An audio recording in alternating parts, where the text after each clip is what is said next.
Assalamualaikum warahmatullahi wabarakatuh.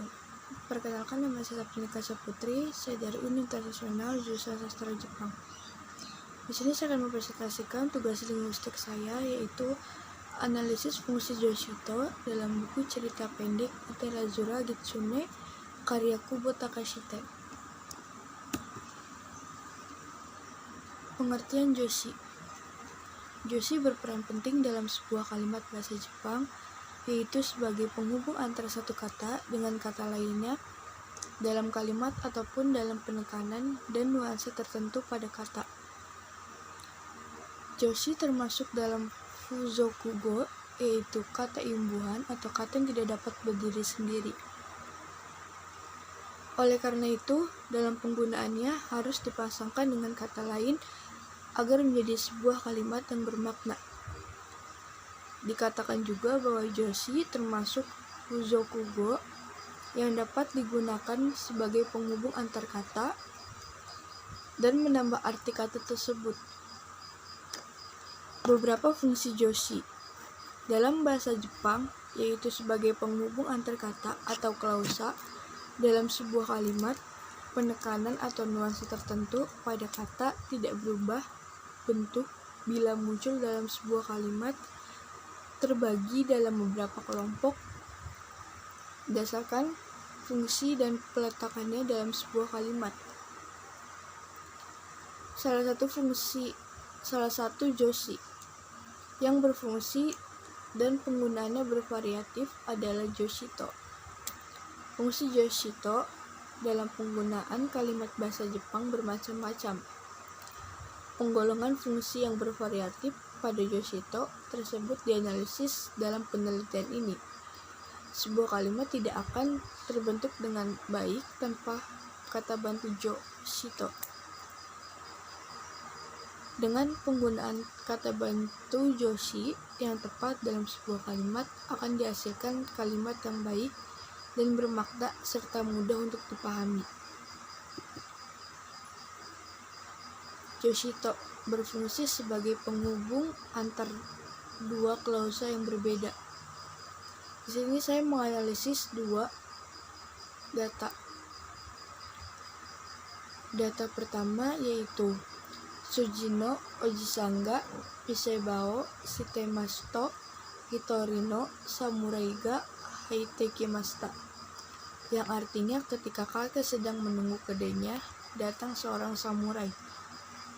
Hasil analisis pada data 1, Joshito berfungsi sebagai penghubung antara dua klausa yang berbeda, yaitu klausa A dan klausa B.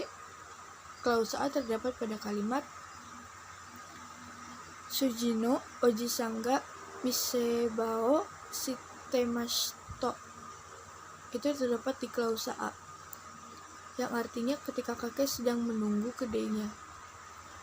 Sedangkan klausa B terdapat pada kalimat Hitorino Samurai ga Haitekimashita, terdapat di klausa B dan artinya datang seorang samurai. Pada data 1, Joshito ditempatkan setelah kata kerja, menunjukkan bahwa tindakan atau kondisi yang dijelaskan dalam klausa sebelumnya dan dilanjutkan dengan tindakan atau kondisi lain. Pada data 1 tersebut, Joshito ditempatkan setelah kata kerja yaitu shitemasu, kemudian diikuti dengan partikel to. Selain itu, dijelaskan juga bahwa pada klausa A terdapat sebuah kondisi yaitu Sujino Ojisanga Misebao Shitemashito, dan dilanjutkan dengan kondisi lain yang terdapat pada klausa B yaitu Hitorino Samurai ga Haitekimashita. Joshito pada data 1 diartikan sebagai ketika. Berdasarkan pada distribusi satuannya, data 1 termasuk ke dalam klausa terikat, karena klausa tersebut tidak berpotensi menjadi kalimat lengkap dan tidak dapat berdiri sendiri jika tidak dihubungkan dengan klausa lainnya.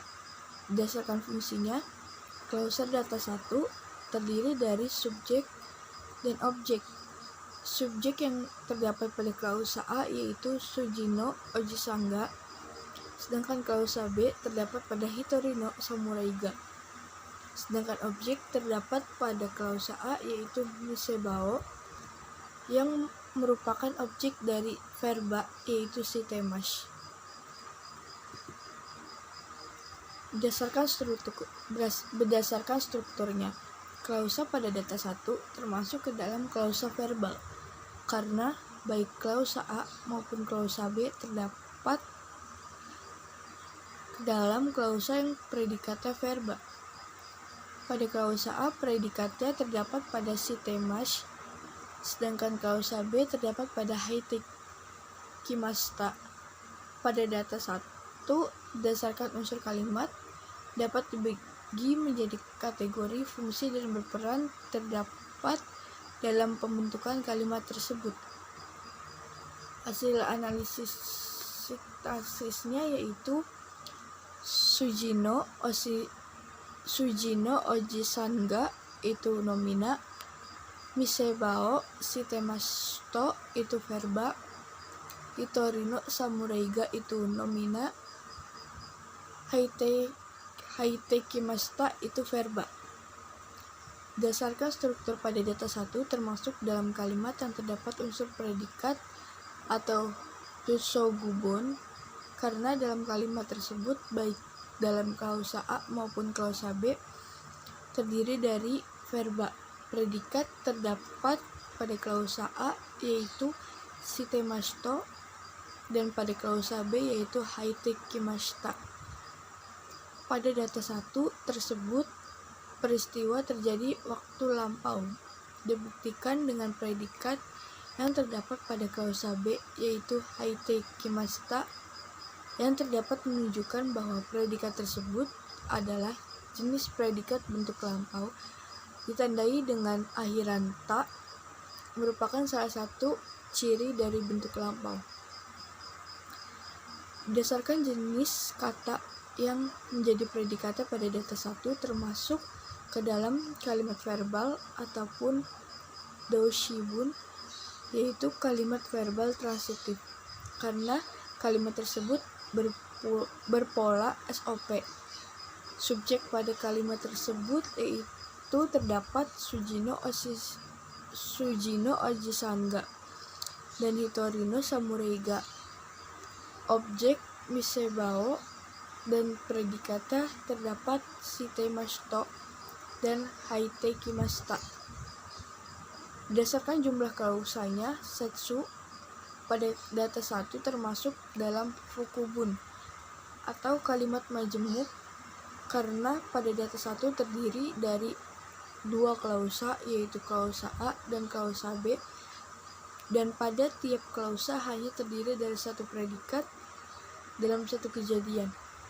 Pada data 1 terdiri dari 2 klausa yang berbeda, yaitu klausa utama susetsu atau induk kalimat dan klausa tambahan juzokusetsu atau anak kalimat. Penjelasan pembagian klausa tersebut sebagai berikut. Sujino Ojisanga misebao sitemash itu klausa tambahan atau juzokusetsu atau anak kalimat. Dan yang kedua ada Hitorino Samuraiga haitekimashita, klausa utama atau susetsu atau induk kalimat. Data kedua yaitu Yoshito berfungsi sebagai jumlah atau kuantitas yang terdapat dalam sebuah kejadian. Di sini saya mengambil dari data 9 dari jurnal tersebut, yaitu Hai kokon mau ni doto iteshimashen, yang artinya ya, saya tidak akan mengganggu untuk yang kedua kalinya. Hasil analisis pada data 9, Yoshito berfungsi sebagai jumlah atau kuantitas yang terjadi dalam sebuah kejadian. Yoshito tersebut sebagai penegas bahwa kejadian yang sama tidak akan terulang kembali. Pada data 9, hal yang dijelaskan adalah tidak akan mengganggu untuk yang kedua kalinya. Yoshito pada data 9 diartikan sebagai untuk. Berdasarkan distribusi satuannya, klausa pada data 9 termasuk ke dalam klausa bebas, karena dapat berdiri sendiri tanpa bantuan dari klausa lainnya.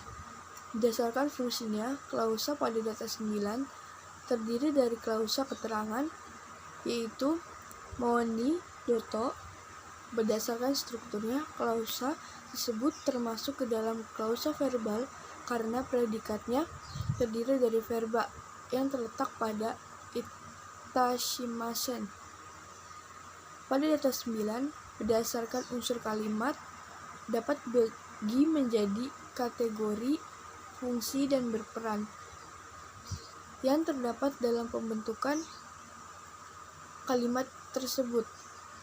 Pembagian dari 3 unsur tersebut sebagai berikut.